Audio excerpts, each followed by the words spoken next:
Hello and welcome to the Advent Drink Along for today. I'm Luke. Today we are drinking a beer from Isthmus, which is Peak Haze. I'm Hamish from Isthmus.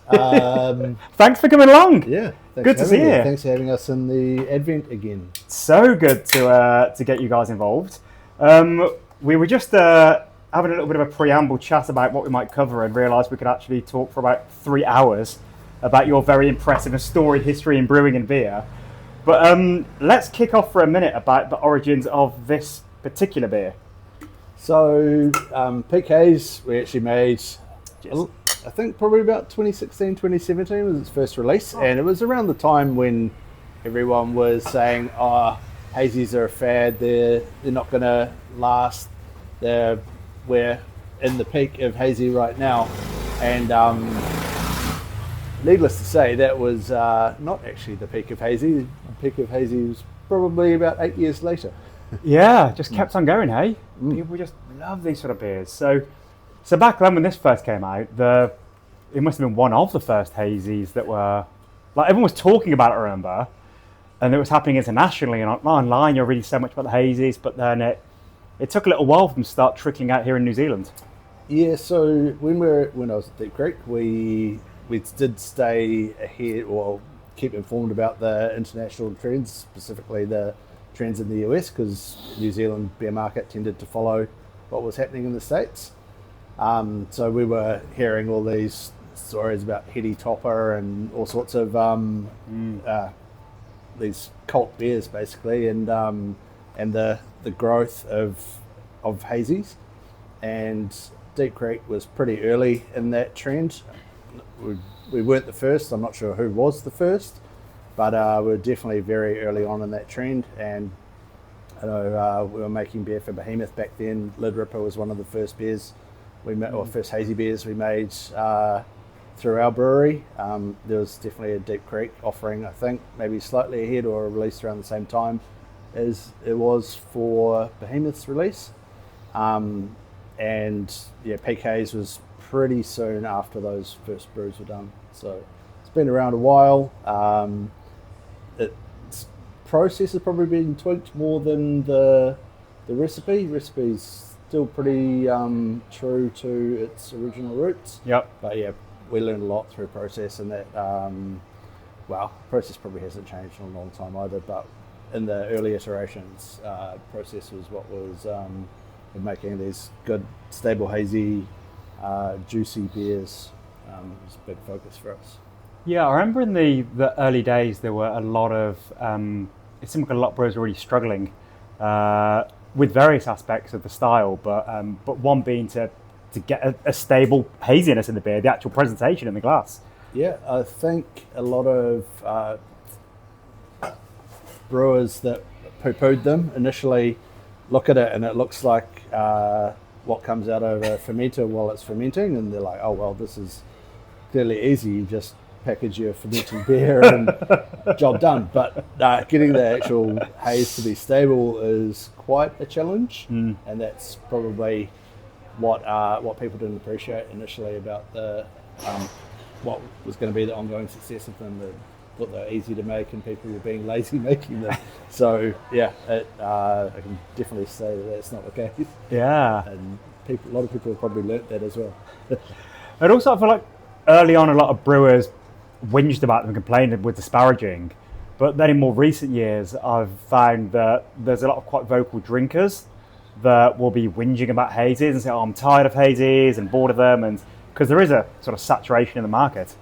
Yeah, I think they're a really good gateway beer to bring. That was part of their success, is they brought non-craft beer drinkers into the craft beer world. Absolutely. Because they're low bitterness, they're high flavour, fruitiness, they're really approachable beers. So they definitely are responsible for part of the craft beer boom and worldwide, basically. Yeah. Yeah. And is it a style that you still love brewing? Yeah, so I love brewing them, love drinking them. They're technically quite challenging and they don't have a long shelf life, so they're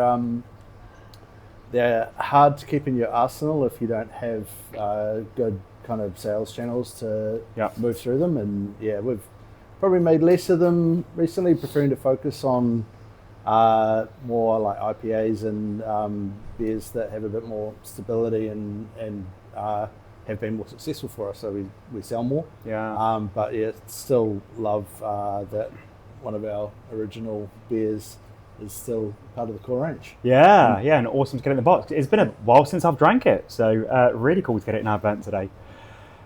We've focused on, like, we had a hazy series that kind of was a good way to kind of make new. Yeah. And that was a trend a while ago. I think the trend is now to more core, stable releases, and I'm happy about that. Yeah. So technically it is, for a home brewer to make a beer like this it's not impossible, but you got to need like a lot of equipment and temperature. You're not going to make a beer like this with, a plastic fermenter and $100 worth of kit at home, are you? It's quite a It's a good process. question. I'm not a home brewer anymore. So, I left the realms of home brewing when I became a commercial brewer. That was ahead of the Hazy IPA trend. Yeah. So I think it's possible. I attended the results or awards ceremony for the New Zealand Home Brewers Conference. Yeah. NZHC. The Brewers Guild, Brewers and Distillers and Winemakers. It was a good event. There were some good hazies there as well. Yeah, So great. definitely is possible. As to equipment and everything you need, no, they're pretty tough to make in a commercial setting. So probably even more challenging at home. Yeah. And just like access to yeasts and freshness of your ingredients, and this sort of beer really shines a light on all your freshness, all your processes. So I think they're quite challenging to make in a commercial setting. So oxygen being the enemy, right? Yeah, if you can make them well at a homebrew level, then doing a great job. Yeah, and with that, packaging being such an important thing, I've certainly come across a lot of hazy beers that are kind of brown and have issues with packaging that just, it's such a shame that the brewers make such a wonderful, perfect beer and then can be let down by packaging issues. They're very visually unappealing. Yes. when they're not fresh, especially oxygen really turns them brown, and no one likes to see pictures of that on Untapped or Facebook or whatever. People are pretty quick to shine a light on faulted beer. They are, my God, yeah. Just email the brewery. God. Yeah. You'd love to know. So this in particular, have the hops changed much over the years? No, it's been pretty stable. We like to.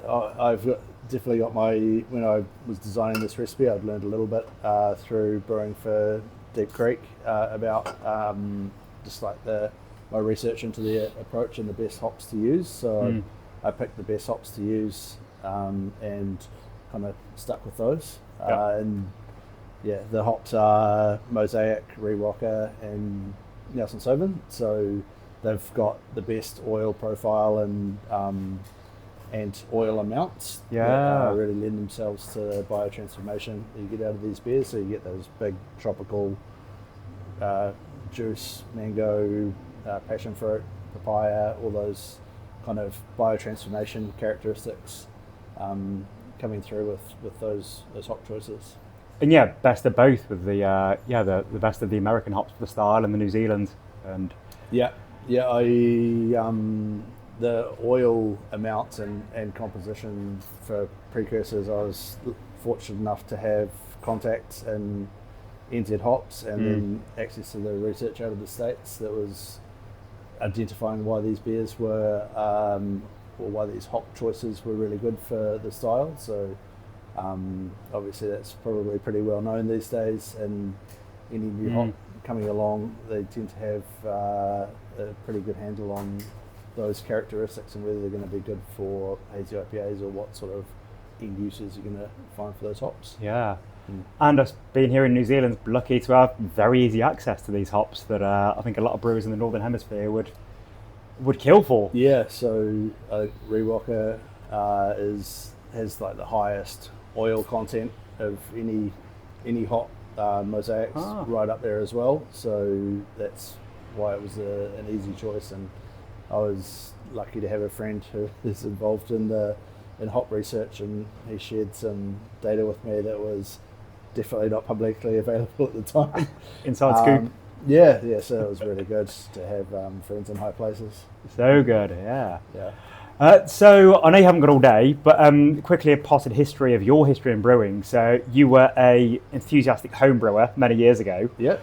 How did that transition into brewing commercially? So I was a scientist back in the early 2000s, and I had a strong love for beer at the time, and I started homebrewing. One day I looked at, I realised I loved this product so much, but I didn't really know how it was made. Well, I heard it's made of malt and hops, and it has 4 ingredients, and looked into brewing process. I was like, oh shit, this is actually pretty hardcore science. And like had a long history. It's probably one of the oldest beverages around.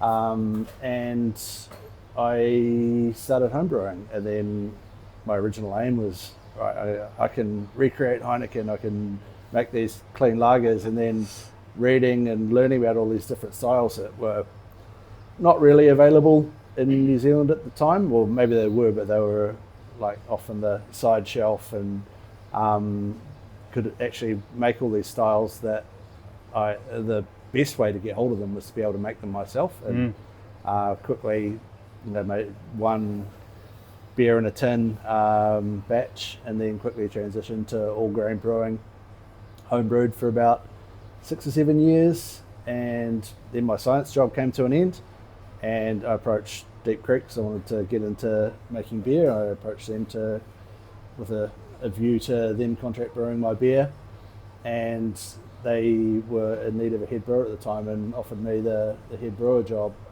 And I guess the rest is history.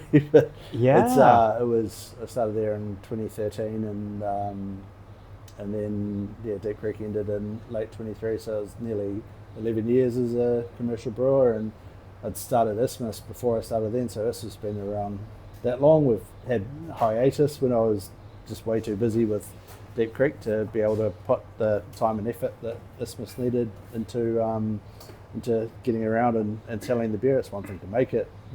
The harder part is actually selling it. Totally. And it's probably quite important as well, because there's only so much beer you can drink yourself. So at the start when you went to Deep Creek, so that was still the little brewery in the brew pub? Yeah, so I started there in the brew pub in Browns Bay. It was there, we had the Silverdale premises at the time. But the brewery was commissioned about, must have been October, November, so it had about 8 or 9 months on the brew kit in Browns Bay. Which was perfect stepping stone between home brewer and a proper big brewery. Well, obviously it's a commercial brewery, but it's like 300 litres or something, the brew pub? No, it's 1,000 litre brew kit there. Oh, is it really? Yeah. I remember it being smaller for some reason. No, it just feels small when you put it against the big tanks that we had. It was a big home brew kit. Obviously, when you got that much liquid, you need pumps and all sorts of stuff to shift around, and serious cleaning chemicals, and you can't do much by hand. So it was a good transition between all the processes were the same between home brewing and commercial brewing. Yeah. Not as far removed, and then you get into briquettes with rakes and massive heat exchangers, and different game, but good kind of stepping stone, as you put it. Yeah, very good. And with Isthmus, obviously Isthmus is a celebration of our little bit of the country. And Isthmus is that sort of skinny bit of Auckland. Yeah, a narrow piece of land bordered on both sides by water. When we first started, there wasn't really a craft brewery that proudly called Auckland its home. There was, there's Epic, there's Hallertau, but Epic never was kind of location agnostic. You'd say they were probably pretty well known around the country. Hallertau had their niche out in West Auckland. So I, being from Auckland, born and bred, wanted to celebrate my heritage of being from Auckland and being a proudly, I guess, Auckland-based brewery that doesn't have a brewery. I feel like around that time might have been about the peak of Auckland hatred, the whole like Jaffa hating around the country. I feel like that's waned a little bit now, but I think there definitely was a time 10 or so years ago where you'd just meet people from other parts of the country, they'd be whinging about Jaffas, and so yeah, like Auckland is a great place. Definitely to celebrate, but so is the whole of the country. Yeah, but beer-wise, Auckland's been pretty great for the last while. That said, there's not that many brew pubs or brands that are still like proudly Auckland centric, and you got Brothers, Liberties out west. I don't know if they make a focus of being from Auckland. Well, they didn't start in Auckland either. There's a few along here on the Beer Mile, Urban Out down the road, and Galbraith just next door. And Galbraith is definitely. But I guess back at that time, they were brewing a fair bit for package, and you could get a lot of packaged beer elsewhere other than just at Galbraith's. Times. But a lot has certainly changed since you first started Isthmus. I'm glad the craft beer scene's a lot more rich. There's a lot more choice. You can get fresh beer from your supermarket if you so desire. That wasn't really the case back when we started. And lastly, plans for Isthmus? Are you keeping on? We're trucking along. Looks like economy's getting a bit brighter. Beer sales have definitely been a lot better since spring, so a lot better than it was a year ago, I think. We're a pretty lean operation, so we're just biding our time until the right moment, or we're just going to keep on keeping on, making beers that we want to drink, and staying small, staying happy. Well, let's just say a brewery that doesn't have a brewery, so I suppose with you contract brewing, that means you can be nimble during these downturns, right? I guess we're fortunate we don't have to pay staff, because we certainly don't pay ourselves. We make beer when we run out of it, or when we're about to run out of it, and we just pay for a bit of storage and to shift our beer around. It's a pretty small team, Caroline and I. Family business. Well, kids are a little way away from being able to work in it yet, so we'll see. Train them up, get them on packaging lines. They make good brewers. Good attention. They certainly like cooking in the kitchen and making a mess, and like when they're making baking and things like that. So same thing. We'll get them. Hey, thanks so much for taking the time to have a chat with us. Thanks for joining us for today in Advent. We'll see you tomorrow. Cheers.